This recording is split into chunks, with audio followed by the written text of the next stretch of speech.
दर्शकगण, श्रोतागण, भाइयों और बहनों, चैनल 24+ न्यूज के खास विशेष मनमोहक बच्चों और युवाओं को संस्कार देने वाला, अच्छा इंसान बनने वाला और हमारी भारतीय संस्कृति के गिरते मानवीय मूल्यों का उत्थान करने वाला पुनरुत्थान कार्यक्रम में आपका हार्दिक स्वागत है, अभिनंदन है, सत्कार है। पुनरुत्थान का अर्थ होता है पुनर्जागरण, पुनर्निर्माण, गिर करके ऊपर की ओर उठना, अवनति से उन्नति की ओर जाना, यानी अपने जीवन का विकास करना। इस कार्यक्रम में प्रतिदिन नए नए विषयों के साथ हम प्रवेश होते हैं। तो आज का हमारा विषय है अपना सुधार, संसार की सबसे बड़ी सेवा। भाइयों और बहनों, दर्शकगण, श्रोतागण, हर व्यक्ति चाहता है कि मैं कुछ न कुछ अपना ऋण चुकाने के लिए समाज की सेवा करूं। और हमारी भारतीय संस्कृति की विशेषता भी है कि संस्कृति में सेवा को सबसे ज्यादा महत्व दिया गया है। सेवा 3 तरह की मानी गई है कि तन की सेवा, मन की सेवा और धन की सेवा।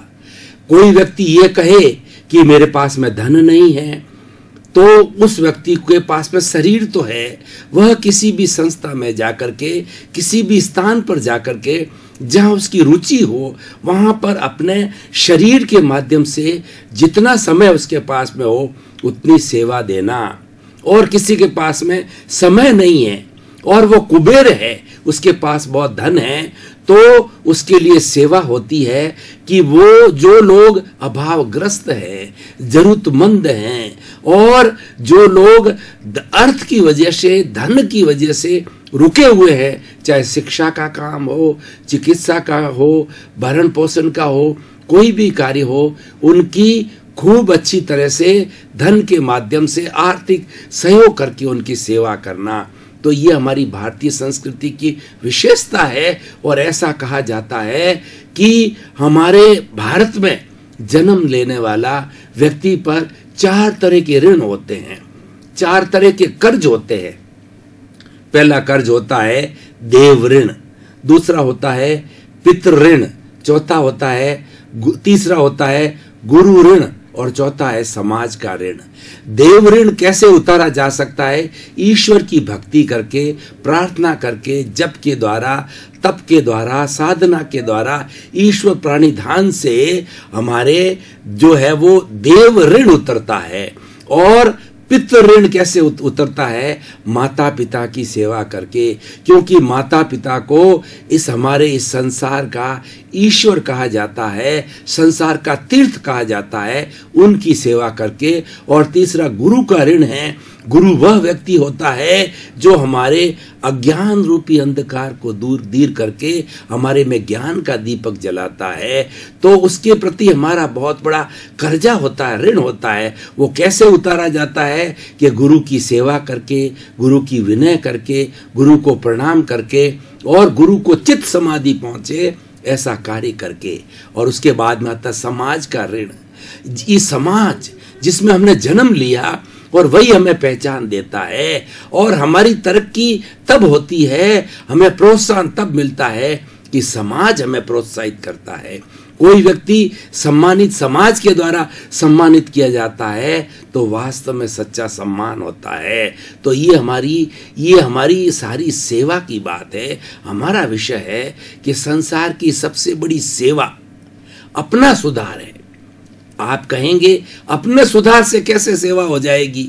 अभी मैंने ये बातें तो नॉर्मल वे में बताई है, लेकिन अपने सुधार का अर्थ होता है अच्छा इंसान बनना, मानवीय गुणों के अंदर विश्वास करने वाला, मानवीय गुणों का अपने चरित्र के अंदर स्थान देने वाला, चरित्र को मानवीय गुणों के अनुकूल बनाने वाला व्यक्ति जो है, वह जो है वो एक अच्छा व्यक्ति कहलाता है, वो अपना सुधार कहलाता है। जो व्यक्ति चरित्रवान है, वह व्यक्ति किसी के साथ शोषण नहीं करेगा, किसी की हिंसा नहीं करेगा, और नेगेटिव थॉट्स नहीं रखेगा, सबका भला सोचेगा, और पापकारी प्रवृत्तियां नहीं करेगा, और समाज विरोधी गतिविधियां नहीं करेगा, जैसे आतंकवाद है, हिंसा है और समाज का विद्रोह करना है, समाज की प्रॉपर्टी को डैमेज करना है, ऐसा कार्य वो नहीं करेगा, क्योंकि वो चरित्रवान व्यक्ति है और एक सुधरा हुआ व्यक्ति है। तो इसीलिए अगर व्यक्ति सुधर जाता है तो निश्चित तौर से समाज का सुधार होता है, क्योंकि समाज का सबसे छोटा घटक है वो व्यक्ति है। इसीलिए कहा गया है, सुधरे व्यक्ति समाज व्यक्ति से राष्ट्र स्वयं सुधरेगा।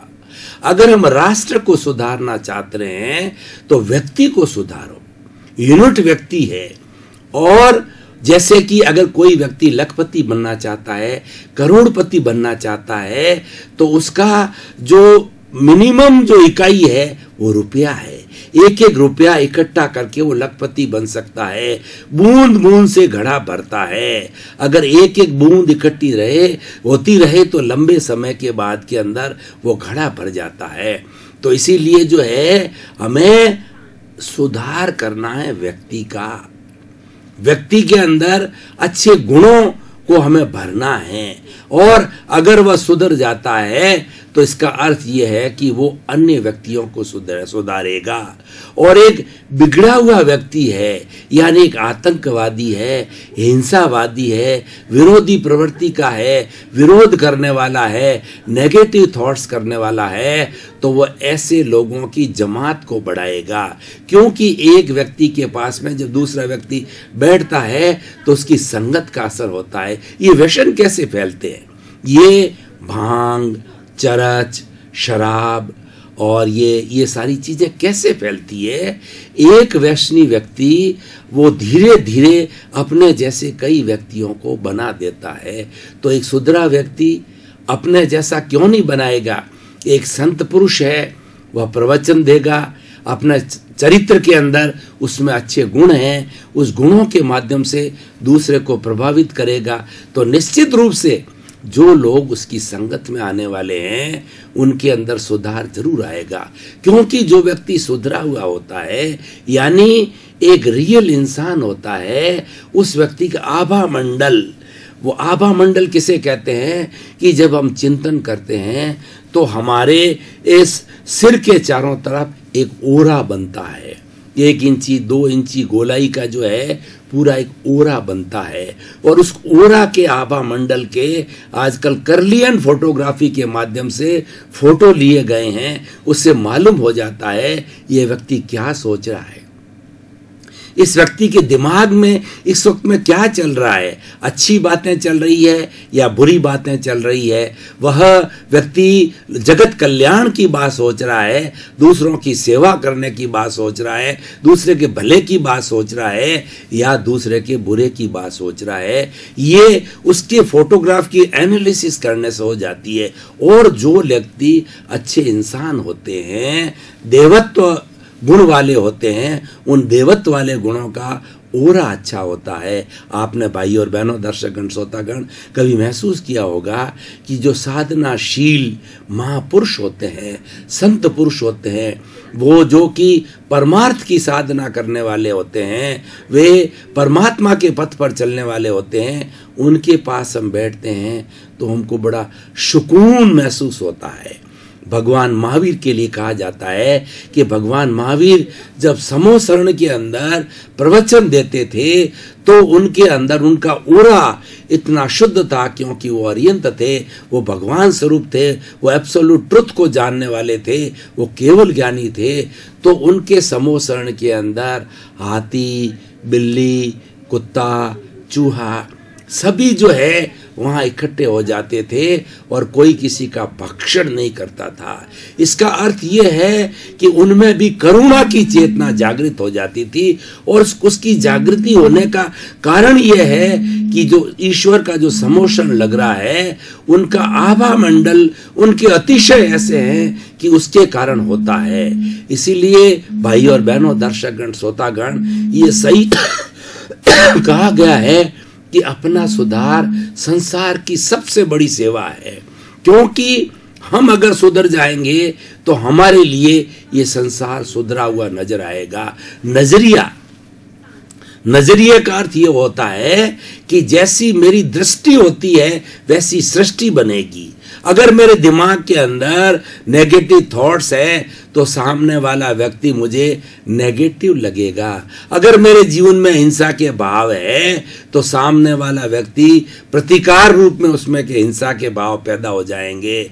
अगर हम मन में ये चिंतन करते हैं कि ये व्यक्ति बेचारा कितना कष्ट झेल रहा है, जितना कष्ट सहन कर रहा है, हे ईश्वर इसका भी कल्याण करो, इसके दुख को दूर करो, तो हमारी ये संवेदना उसके तक पहुंचती है।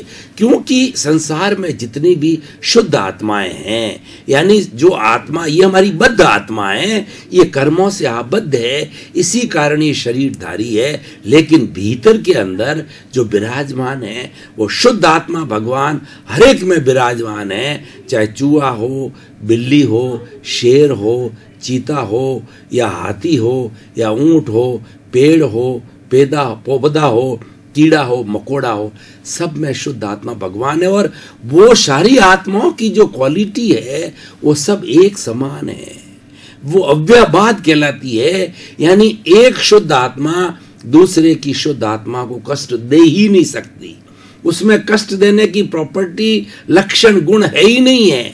इसीलिए अगर हमारे विचार अच्छे हैं और अगर हम सुधरे हुए व्यक्ति हैं, हम अच्छे इंसान हैं, तो हमारा नजरिया अच्छा होगा। हम हमेशा पॉजिटिव बात सोचेंगे।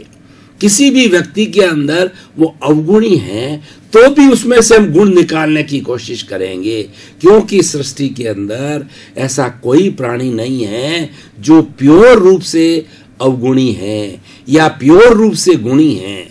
हर एक के अंदर गुण अवगुण भरे हुए हैं। ये बात अलग है गुणों अवगुणों की परसेंटेज कितनी कितनी है, 50-50 है, 60-60 है, 30 है, 40 है। जो व्यक्ति 50-50 गुण अवगुण वाला है वो इंसान का रूप है।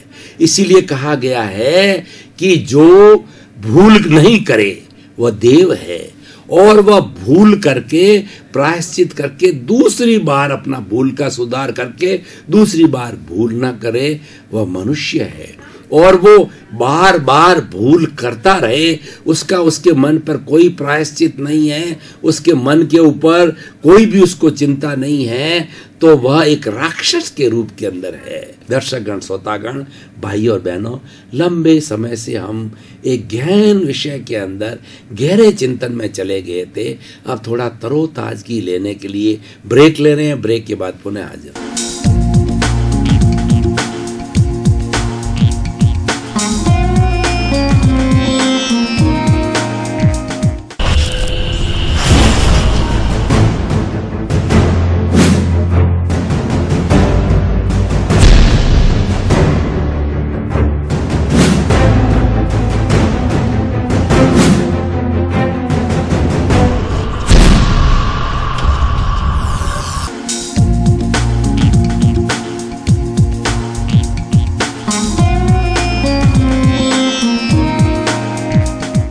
हमने थोड़े समय का ब्रेक लिया और अब हम ताजगी महसूस कर रहे हैं। पुनः हमारा सत्संग का विषय उसको प्रारंभ कर रहे हैं। ऐसा सुंदर आज का विषय है कि कितना बड़ा विशाल विषय है कि आपको कुछ नहीं करना है, अपना सुधार कीजिए, अपना नजरिया बदलिए। अपना सुधार करने का अर्थ ये होता है हमारे में पॉजिटिव थिंकिंग की भावना को रखो। मैं एक शिक्षक होने के नाते अपने विद्यार्थियों को क्लास में हमेशा 3 बातें, 3 संस्कार दिया करता हूँ। पहले कहता हूँ थिंक पॉजिटिव, उनसे 3 बार बुलाता हूँ। दूसरा कहता हूँ डू पॉजिटिव, और तीसरा कहता हूँ बी पॉजिटिव। जीवन के अंदर ये 3 छोटे छोटे सूत्र अगर व्यक्ति अपना ले तो वो अच्छा चरित्रवान व्यक्ति बन सकता है। क्योंकि जो पॉजिटिव थिंकिंग वाला व्यक्ति होता है वो किसी का शोषण नहीं करेगा, किसी के प्रति अन्याय नहीं करेगा, किसी का बुरा नहीं करेगा, और दुख में से सुख निकालने की कला सीखेगा। भाइयों और बहनों, दर्शकगण, श्रोतागण, मैं आपको एक उदाहरण के द्वारा बताना चाहता हूं कि हम चलते चलते गिर गए, तो गिरने से हमारे कुछ खरोंच लग गई, तो अगर हम पॉजिटिव थिंकिंग वाले हैं तो हम ईश्वर के प्रति कृतज्ञता ज्ञापित करेंगे कि हे मेरे परमपिता परमेश्वर, आपने मेरी लाज रखी कि थोड़ी खरोंच से ही काम चल गया। हो सकता था मेरा फ्रैक्चर हो जाता और 4-6 महीने मुझे बेड रेस्ट करनी पड़ती। देखिए उस कष्ट में से जो है हमने सुख निकाल लिया। अगर हमारे कोई धन का अभाव है और हम झोपड़पट्टी में जाएं और वहां पर देखें कि बेचारों के पास में रहने को जगह नहीं है और वो कितनी गंदे स्थान के ऊपर रह रहे हैं और कितने लोग एक साथ रह रहे हैं और पूरे दिन भर में एक टाइम ही खाने को मिलता है, कोई शिक्षा कि कोई वहाँ पे कोई इंतजाम नहीं है, कोई गर्मी का, सर्दी का, बरसात का, शेल्टर का इंतजाम नहीं है।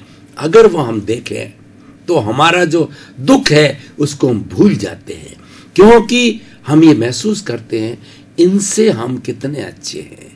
इसलिए भाई और बहनों, दर्शकगण, श्रोतागण, हमेशा अगर संतुष्टि करनी है तो अपने से नीचे वाले को देखो।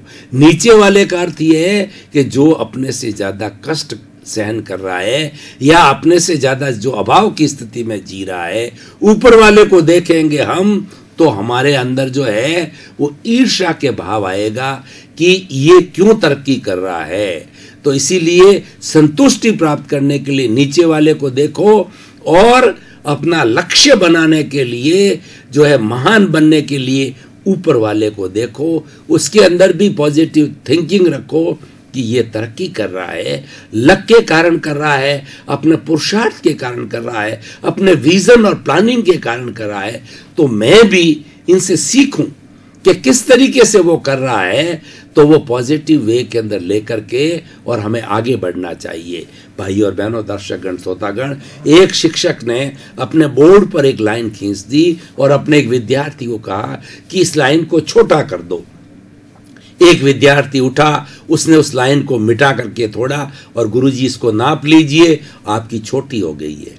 एक बेचारा ऐसा गुणवान व्यक्ति था, अच्छे चरित्र वाला था, मानवीय मूल्यों वाला व्यक्ति था, उसने उसके नीचे बड़ी लाइन खींच दी और कहा गुरुजी देखिए ऊपर वाली लाइन छोटी हो गई है। इसका अर्थ क्या हुआ?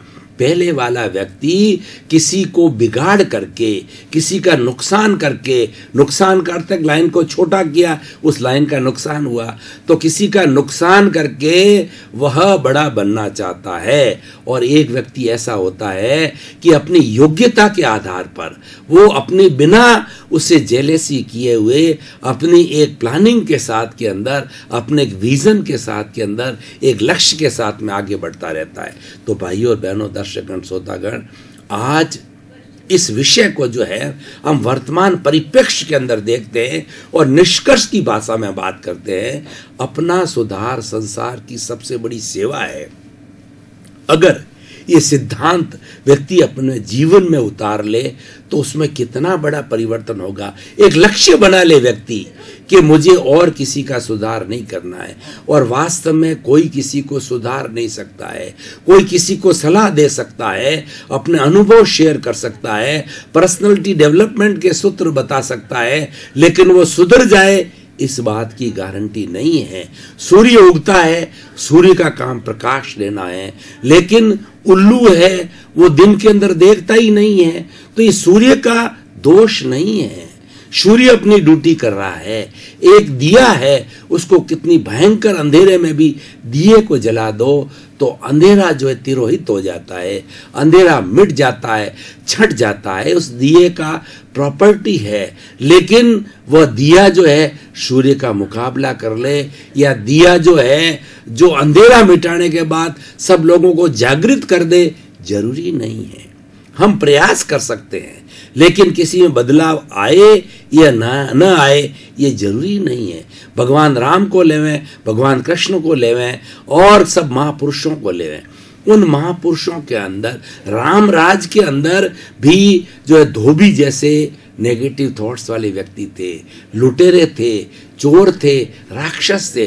कितने राक्षसों का राम ने जो है वो संहार करके और संत पुरों की रक्षा की, क्योंकि वो राक्षस जो है संत लोगों को को जीने नहीं देते कि राक्षसों की मानसिकता यही होती है कि वो भगवान का नाम न ले। हिरण्याकश्यप का बेटा प्रहलाद था, तो प्रहलाद जो है वो भगवान का भक्त था और वो हर कण कण में ईश्वर को देखता था, इसका इतनी गहरी श्रद्धा थी। और वो अपने पिता हिरण्याकश्यप को कहता था कि भगवान की भक्ति करो। हिरण्याकश्यप राक्षस था, वह प्रहलाद को कहता था कि तुम राम का नाम लेना छोड़ दो, और उसने राम का नाम लेना नहीं छोड़ा तो उसको ऊपर से पहाड़ी से गिराया गया, विष दिया गया, मारा गया। और आखिर समय के अंदर उसकी बहन जो होलिका थी, जो उसको जलाया गया, लेकिन होलिका को जो है वो स्वयं जल गई। लेकिन ये ईश्वर भक्त था, जाको राके साइया मार सके न कोई, बालन बाका कर सके जो जग बैरी हो। ईश्वर जिसके साथ है उसको कोई भी रोकने वाला नहीं है। जब ये महाभारत का युद्ध हुआ तो भगवान कृष्ण एक तरफ थे और दूसरी तरफ अक्षौणी सेना थी। मतलब वो कितनी बड़ी से बड़ी सेना थी। ये शर्त रखी गई दुर्योधन और जो अर्जुन के बीच में कि एक तरफ अक्षौणी सेना है और दूसरी तरफ कृष्ण है, तो अपना चुनाव कर लो कौन किसको रखना चाहता है। तो दुर्योधन जो है वो तो हठी था, वो अवगुणी था, तो उसने तो कहा कि मुझे इस छलिए को लेकर के क्या करना है। वो भगवान कृष्ण वासुदेव को छलिया कहा करता था। मुझे तो आखिर लड़ाई के अंदर तो अक्षौणी सेना काम आएगी, क्योंकि युद्ध के मैदान में सेना चाहिए। उसने सिलेक्शन किया अक्षौणी सेना का। और उधर अर्जुन ने कहा कि मुझे तो कुछ नहीं चाहिए, मुझे वासुदेव श्री कृष्ण भगवान की शरण चाहिए। और तब भगवान कृष्ण ने सारथी रूप में उनके रह करके उनके रथ को चलाया और पूरा 18 दिन तक जो है उनको शिक्षा देते रहे। और वो 18 दिन के अंदर जो उनकी शिक्षा थी भगवान कृष्ण की अर्जुन को, वो गीता का रूप बनी। गीता युद्ध में लिखी गई थी और इसमें 18 अध्याय है। पहले 6 अध्याय कर्म योग के हैं, दूसरे 6 अध्याय जो है भक्ति योग के हैं, और तीसरे ज्ञान योग के हैं 6 अध्याय। और इन सब का समूह मिला करके ध्यान योग भी बनता है। तो भाइयों और बहनों, दर्शकगण श्रोतागण, बहुत अच्छा सूत्र है। आज के परिप्रेक्ष्य में इसकी आवश्यकता है, इसीलिए यह सूत्र रखा गया है। हर इंसान अपना सुधार करे। अपना सुधार का मतलब अपने कैरेक्टर को अच्छा रखे। कैरेक्टर के लिए कहा गया है, if health is wealth is lost, nothing is lost. If health is lost, something is lost, and if character is lost, everything is lost. हमारी भारतीय संस्कृति चरित्र प्रधान संस्कृति है।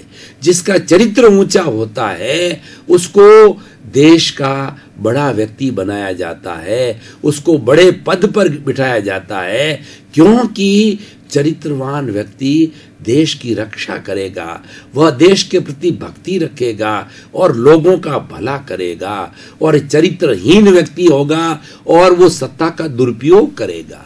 चरित्रवान व्यक्ति अपनी सत्ता का, पद का, धन का कभी भी दुरुपयोग नहीं करता है।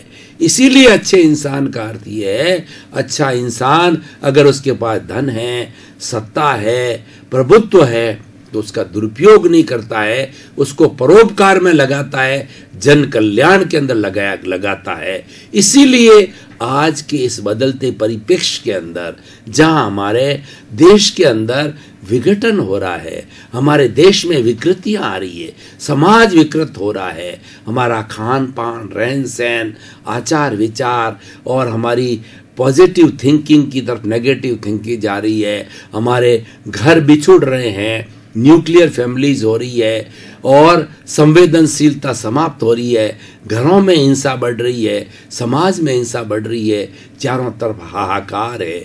इसका सॉल्यूशन यही है कि व्यक्ति के अंदर चारित्रिक मूल्यों का, व्यक्ति का चरित्र ऊंचा किया जाए, व्यक्ति में नैतिकता लाई जाए।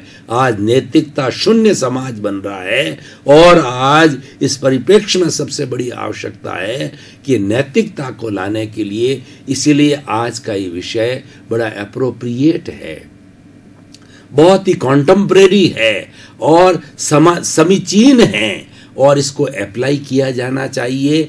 और इस विषय का जो है स्कूल में, कॉलेज में, विश्वविद्यालयों में, जियोज में, एनजीओज के अंदर प्रचार करना चाहिए। पर्सनालिटी डेवलपमेंट के सूत्र बताने चाहिए कि व्यक्ति किस तरीके से एक अच्छा इंसान बने। अच्छा इंसान जो है कोई भी कार्य करने के साथ साथ में इंसानियत पहले होनी चाहिए, मानवता पहली होनी चाहिए। चाहे हिंदू हो, हिंदू, मुस्लिम, सिख, ईसाई, हम सब है भाई भाई। इसका अर्थ यह है कि सबसे बड़ा धर्म है वो मानव धर्म है।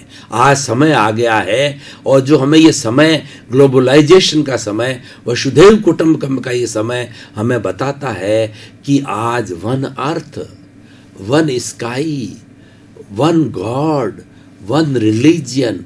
वो रिलीजन क्या है? मानव धर्म। मानव धर्म नैतिक बनने की प्रेरणा देता है।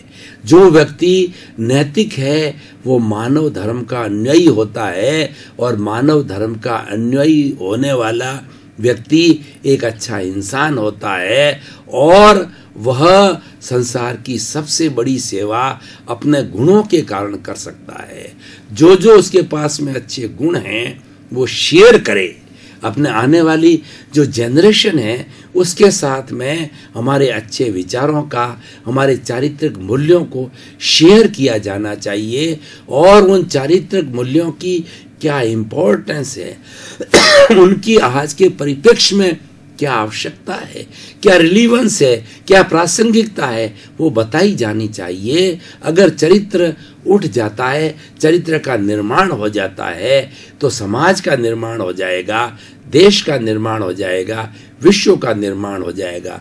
तो भाइयों और बहनों, दर्शकगण, श्रोतागण, निष्कर्ष की भाषा में मैं कहना चाहता हूँ कि हम अच्छे विश्व का निर्माण करना चाहते हैं तो चारित्रिक मूल्यों का हमें विकास करना चाहिए। और चारित्रिक मूल्यों का विकास कब होगा कि आज जो निःशस्त्रीकरण का फॉर्मूला लगाना पड़ेगा, पंचशील का फॉर्मूला लगाना पड़ेगा, सर्वोदय अंत्योदय का फॉर्मूला लगाना पड़ेगा, अहिंसा सर्व भूय खेमंकरी का सिद्धांत विश्व को देना पड़ेगा, शांतिपूर्ण से अस्तित्व की बात बतानी चाहिए पड़ेगी कि सृष्टि के अंदर 84 लाख जीवा योनियों को इस हमारी नेचर माँ ने, सृष्टि ने जन्म दिया है और वो भरण पोषण कर रही है। क्योंकि हमारे एक कहावत है कि जो चोंच देगा वह चुग्गा भी देगा। यानी जो माँ हमें जन्म देगी, हमारी जननी भूमि पृथ्वी सृष्टि, वो हमारा भरण पोषण भी करेगी और करती है। जैसे हमारी माँ जननी होती है, हमको जन्म देने वाली होती है, माता पिता हमारा जीवन भर भरण पोषण करते हैं और उसको फर्स्ट इम्पोर्टेंस देते हैं। इसीलिए माँ बाप के लिए सबसे प्यारी उसकी संतान होती है। उसका अहम इम्पॉर्टेंट कार्य ही होता है कि बच्चों को अच्छा व्यक्ति बनाया जाए, उनको अपने पैरों पर खड़ा किया जाए। तो इसी तरीके से सृष्टि भी यही करती है, हम सबको अच्छा बनाने के लिए प्रयास करती है, एक पूरा अच्छा एनवायरनमेंट देती है। पृथ्वी, जल, अग्नि, वायु और आकाश, ये 5 बेसिक एलिमेंट्स है।